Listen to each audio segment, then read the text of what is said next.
J'étais responsable à l'époque du département espace public, donc à la fois l'aménagement et l'entretien.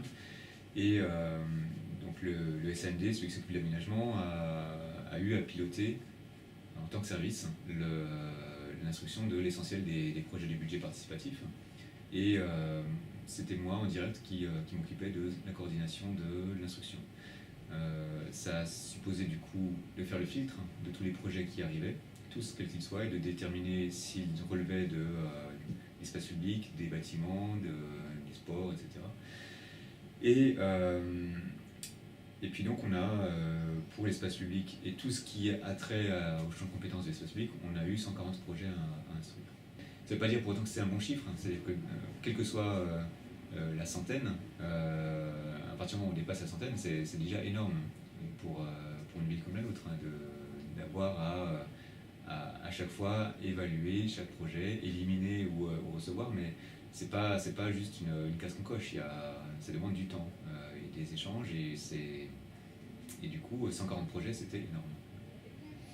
Il y a la première étape qui est le projet arrive, il faut déterminer qui l'instruit. Bon voilà, ça c'est fait, on sait que cette personne va l'instruire, ce service.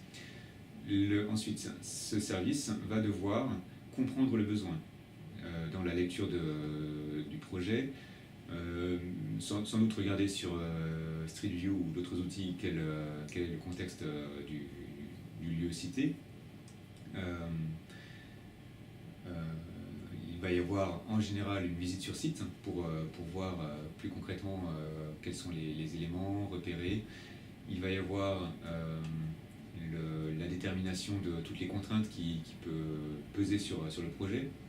La liste peut être très longue de réseaux en sous-sol ou autre. Encore qu'on ne fait pas de déclaration de travaux pour connaître les réseaux, mais peut-être même que pour la prochaine on va le faire pour avoir une vision plus claire sur la faisabilité par rapport au sous-sol. On a eu des surprises sur certains projets et ça nous aurait bien aidé.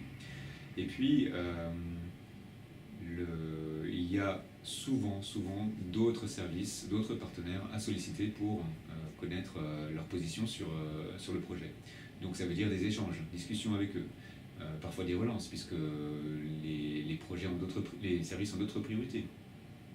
Même ceux qui instruisent d'autres budgets participatifs vont privilégier sans doute leur budget participatif à instruire plutôt que les demandes d'avis pour d'autres projets.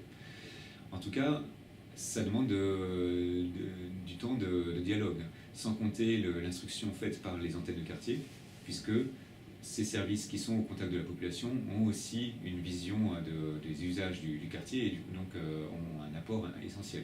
Donc voilà, ça fait déjà du temps. Nos ingénieurs qui ont accumulé tous ces éléments vont ensuite essayer d'estimer le coût du projet avec des ratios de surface en général et rentrer tout ça dans des tableaux. Donc il y a aussi un temps de saisie de l'information qu'il ne faut pas négliger et à la fin faire le bilan, c'est faisable ou c'est pas faisable. Et encore, c'est un premier filtre.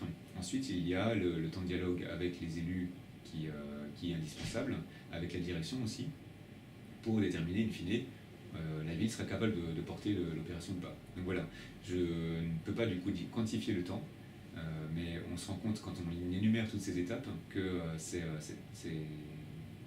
on est loin de la demi-heure par projet. L'essentiel des projets demande à ce qu'on aille sur le terrain, à ce qu'on essaie de comprendre le besoin. Ah oui, élément très important, comme c'était la première édition, on n'avait pas ce retour d'expérience qui nous aurait permis d'éviter certains écueils. Notamment, beaucoup de projets manquaient de précision dans leur description. On a eu beaucoup de projets qui n'étaient pas localisés. Des gens qui ont dit il faudrait qu'il y ait un terrain de sport au centre-ville. Et on ne peut que dire d'accord, mais en même temps, où le mettre. C'est essentiel que les porteurs de projets disent il faudrait que tel terrain soit affecté pour du sport. Sinon, on n'est pas capable d'instruire. Chercher un terrain dans la ville, c'est encore plus compliqué en soi. Donc, ce type de projet non localisé, ça demandait du temps, parce qu'il fallait du coup échanger avec le porteur de projet et puis faire évoluer la chose. Alors, il y avait 1, 2, 3, 4, 5 chefs de projet plus ou moins impliqués, plus moi. Et j'avais anticipé en obtenant un stagiaire pour une durée de 10 semaines pour apporter une assistance sur l'opération. Et on a une autre stagiaire qui avait été aussi recrutée, mais qui n'était pas prévue pour ce sujet. Mais face à l'ampleur du travail, on l'a elle aussi orientée sur le suivi du budget participatif. Donc finalement, ça fait une équipe au total de 8 personnes. En ce qui concerne l'espace public, les personnes qui ciblent un problème ont tendance à imaginer une solution. Par exemple, ils trouvent qu'il y a un problème de sécurité, donc ils veulent des ralentisseurs. Et donc c'est l'objet ralentisseur qu'ils veulent et qu'ils expriment du coup dans leur demande pour le budget participatif, alors que un ingénieur de sécurité routière va d'abord évaluer le site, essayer de comprendre pourquoi ce site est perçu comme dangereux, et en fonction de ce diagnostic, va proposer des solutions qui ne sont pas forcément un ralentisseur. Et il peut y avoir du coup un temps de pédagogie avec le porteur de projet pour lui faire comprendre que sa demande, c'est plus sur le besoin qu'il faut la positionner que sur l'objet qui arrive à la fin. En fait, en instruisant les projets en 2015, je me rendais compte que je manquais de temps et que j'aurais aimé avoir ce temps. Avec certaines personnes, je pense au cas du sport banane, mais c'est le cas pour beaucoup de projets, je me disais, ces gens-là, je veux les recontacter avant la prochaine édition et prendre le temps de discuter avec ces personnes pour rendre leur projet faisable. Je sentais sur pas mal de projets qu'il y avait des idées intéressantes, mais que pour que ça passe le cap de l'instruction, il fallait qu'on puisse discuter en amont. Et c'est clairement la solution idéale. Elle a un énorme défaut, c'est qu'elle a deux défauts. Ça suppose de connaître les personnes susceptibles d'avoir des idées, des projets, et de déposer ces projets. Donc ça, à partir de la deuxième édition, on est capable de les identifier, quelques-uns. Et puis l'autre énorme problème, c'est la capacité humaine à se rendre disponible pour accompagner des porteurs de projets dans un contexte où on a largement autre chose à faire. Il y a d'abord la question des coûts. Il y a des projets pour lesquels un problème technique n'avait pas été anticipé par le service instructeur.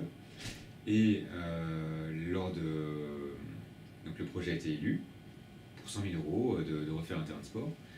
Et à l'analyse détaillée, en prenant le temps pour le coup de faire ce qu'on doit faire en amont de chaque vrai projet, on découvre que le sol est impropre à tout aménagement, à moins d'un investissement lourd. Et au final, aujourd'hui, avec le surcoût est de 130 000 euros, c'est-à-dire qu'on arrive à un projet de 230 000 euros au lieu des 100 000 euros initiaux. Là, clairement, il y a eu un énorme loupé dans l'instruction qui est lié, là, clairement, au temps qui a été disponible pour faire cette instruction en amont. Et lorsqu'on en est venu à faire l'aménagement est sous la responsabilité de ma direction. Et en allant sur le terrain, c'est venu très vite les différents problèmes. Et donc on a tout de suite repéré que ça allait être plus cher. Et très vite on a dit ça coûtera 100 000 euros de plus. Et au final, avec les devis des entreprises, on en est à 130 000 euros de plus. Ça, c'est un problème de compétence. Et c'est un problème de temps parce que le service des sports, la direction des sports, a instruit ce projet sans avoir le temps de demander le soutien de la direction des espaces publics pour vérifier qu'il n'était pas dans le faux. On a un projet qui a été déposé sur un axe pour le sécuriser. Et lorsqu'on a instruit, on avait en tête des idées pour le sécuriser, donc on a fait une estimation.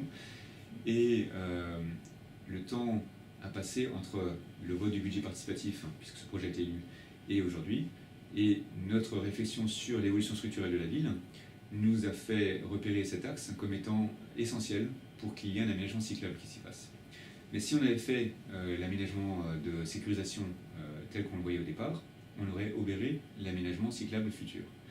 Et donc aujourd'hui, ça vient en pleine conception du projet, on met un temps d'arrêt dessus pour bien se mettre d'accord sur la façon dont se fera l'aménagement cyclable, et après seulement voir comment on peut sécuriser le carrefour en tenant compte de cette évolution future.